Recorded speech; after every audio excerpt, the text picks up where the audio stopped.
Alright, y'all. How are you all feeling? What a week last week was. And what a day Saturday was. Alright, here are top three things.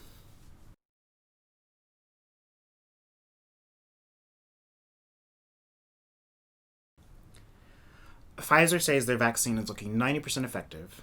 Pfizer said Monday that early results from its coronavirus vaccine suggest the shots may be a surprisingly robust 90% effective at preventing COVID 19, putting the company on track to apply later this month for emergency use approval from the Food and Drug Administration, according to AP News. Study finds long acting shots help women avoid HIV infections.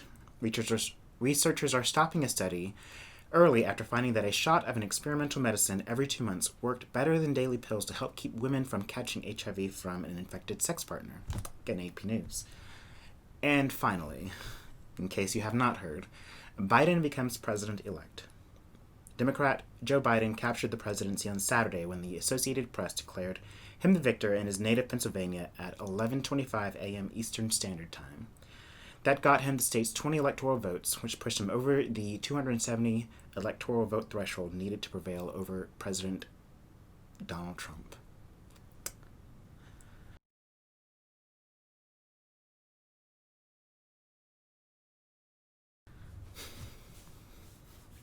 Saturday, I celebrated. I truly celebrated with friends via Zoom by attending my friend's kid's socially distanced birthday party with strangers on the corner of Boulevard and Memorial here in Atlanta. And now, here's the hangover. Because for the first time in many years, so many of us are breathing. If you have not seen it yet, I implore you to go watch Van Jones' impassioned speech after learning Joe Biden had won, minutes after Joe Biden had won. It sums up beautifully what so many of us are feeling. But the work isn't done.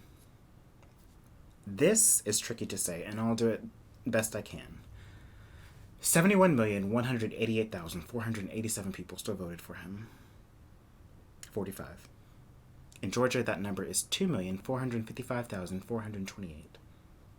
For his supporters, you may be sad, you may be upset, you may be angry, and honestly, I don't know why you're watching this. I'm a black trans queer woman. Okay. And since I believe this for all people, but we'll keep going, your feelings are valid. I say that for everyone, and I truly do mean your feelings are valid. But here's the thing, I will not forgive you until there's an acknowledgement of the hurt, division, destruction, and pain 45 has inflicted. There will be no unity for me until that is acknowledged. Life will continue on as normal for you, but for many of us, the past 4 years were traumatic. And now that trauma is over, or hopefully, and many of us can begin to try and heal ourselves. Because half the country still voted for the values 45 represents. That is a hard divide to bridge, and I truly wonder if there can be unity. Look, I'm naturally a hopeful, optimistic person, but I find myself sad and enraged, angry. Now that the heartache is over, to begin processing these emotions, angry. How did it come to this? Because here's the thing. An estimate from 2016 put Americans eligible to run for president at 158 million. Out of 158 million, this is who you chose to run with for the past 4 years. Given the option of another party who embodies everything one on the other side screams about, the Libertarian Party, and yet you chose the party that you did, that espoused the hate that it did, that espoused the sentiments that it did. There were other candidates to choose from. In 2016, Gary Johnson was a choice if you didn't want to vote for Hillary. In 2020, the option was Joe Jorgensen. Kanye, anyone but 45, and yet 71 million people chose him. I've likened the past 4 years to an abusive relationship, and I try not to use that metaphor lightly because I've not been in an abusive relationship, but I think we all can tell when we are being abused. The past 4 years have been rough. I no longer feel safe in my country. I no longer feel safe amongst my countrymen. I did used to believe in the goodness of people, but now I'm not so sure. The past 4 years has culminated with the disillusionment with this country. I mean, it had been building, sure, but the past 4 years brought all of its toxicity to the forefront.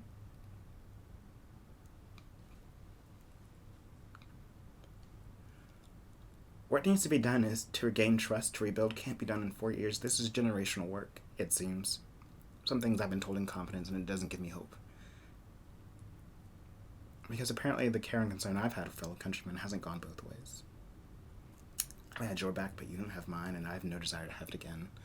Let's part and never speak again.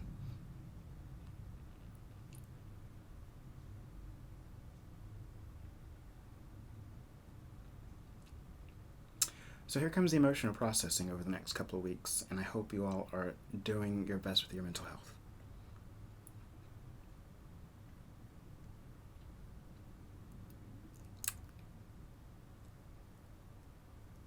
It's hard to go forward. It is. And for the next few weeks, that will be me bearing the lightness of being.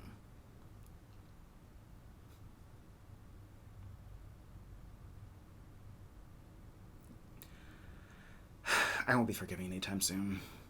Hopefully at some point I will, but it's not going to be today.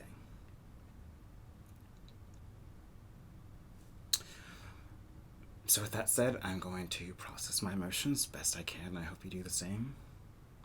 And figure out how to go forward. Because there's still lots of work to be done. So rest up. As always, keep bearing the lights of being. I love you all. And until next time.